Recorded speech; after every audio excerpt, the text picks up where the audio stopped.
CM Siddaramaiah ವಿರುದ್ಧ ಪ್ರಾಸಿಕ್ಯೂಷನ್ಗೆ ಅನುಮತಿ. ವಿಧಾನಸೌಧದಲ್ಲಿ ತುರ್ತು ಸಚಿವ ಸಂಪುಟ ಸಭೆ ಮುಕ್ತಾಯ. ಸಭೆ ಬಳಿಕ ಸಿಎಂ ಡಿಸಿಎಂ ಜಂಟಿ ಸುದ್ದಿಗೋಷ್ಠಿ.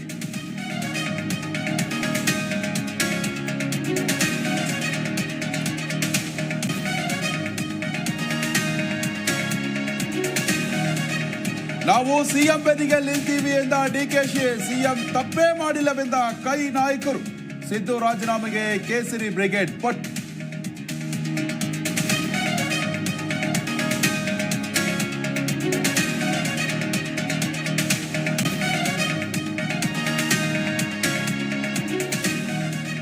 ಸಿಎಂ ಸಿದ್ದರಾಮಯ್ಯಗೆ ಮೂಡ ಮಹಾಸಂಕಷ್ಟ.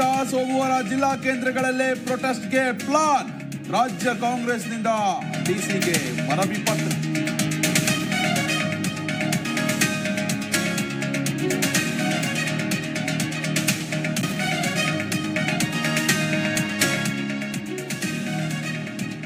ಟಿಬಿ ಡ್ಯಾಮ್ ಗೇಟ್ ಕಿತ್ತು ಹೋದ ಪ್ರಕರಣ. 4ನೇ ಸ್ಟಾಪ್ ಲಾಕ್ ಗೇಟ್ ಅಳವಡಿಕೆ ಯಶಸ್ವಿ. ರಾತ್ರಿಯೊಳಗೆ ಸಂಪೂರ್ಣ ಕಾರ್ಯಾಚರಣೆ ಮುಕ್ತಾಯ ಸಾಧ್ಯತೆ.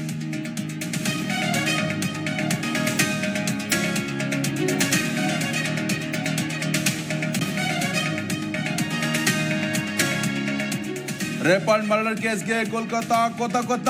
ದೇಶ ಸೇರಿ ರಾಜ್ಯದಲ್ಲೂ ಪ್ರತಿಭಟನೆ ಕಿಚ್ಚು. ಕಾಮಗಾರನ ಗಲ್ಲಿಗೇರಿಸುವಂತೆ ಜಿಲ್ಲೆಯಲ್ಲೂ ಹೋರಾಟ.